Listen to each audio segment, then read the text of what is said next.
Hi there. I'm here with a little video to check in with you and let you know how my analysis of the Theo Loevendie is coming. I have to admit, it feels really strange to have had this piece now for almost 2 weeks and not have done any playing of it whatsoever on the violin apart from using pizzicato. I've been working on other things too, so I haven't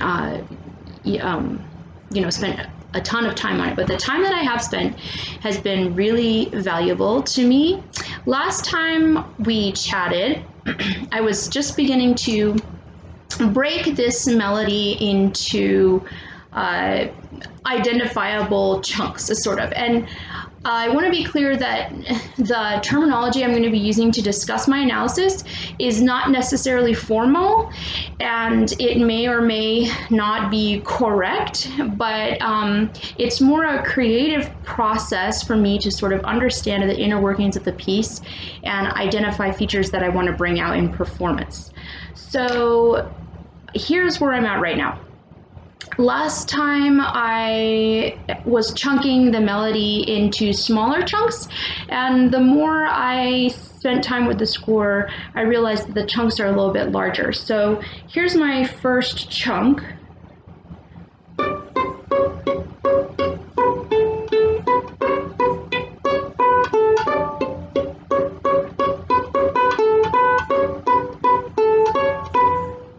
Kind of ends on a question mark there. So what I've done in the score is just put purple brackets around that first little phraselet and written a little question mark over the B. That's where the first phraselet kind of pauses. And then, so I've called that part one in my score, phrase one, part one, and now here's part two.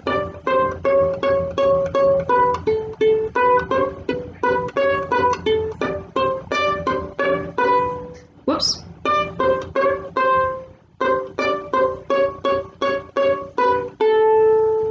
And that's kind of an answer, right? So the first one ends on a question, and then the answer.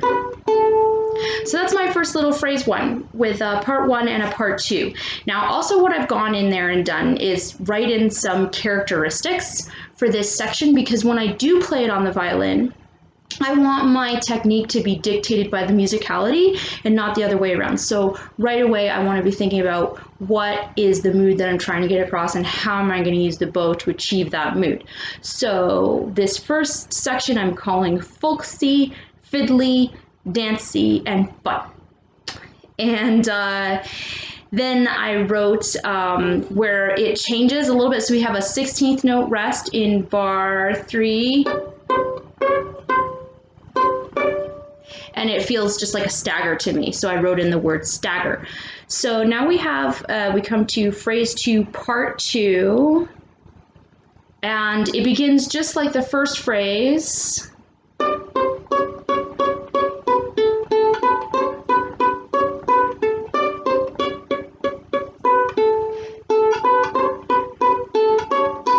And ends with the same question mark. Now, note in bar 6, it doesn't have the triplet figure. In part 2, they are going to add the triplet figure there, where we haven't seen it before. So just taking that triplet figure, replacing it in a different location.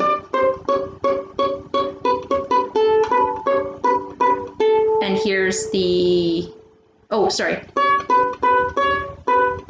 there's the answer. So again, the question and the answer. And then we get to what I'm calling a transitional section. And I've written the characteristics spinning and rocking out.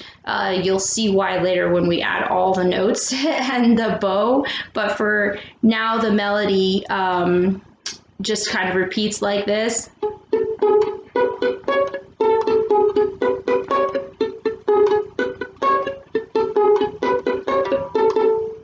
And then we have a kind of a giant stepping and staggering section.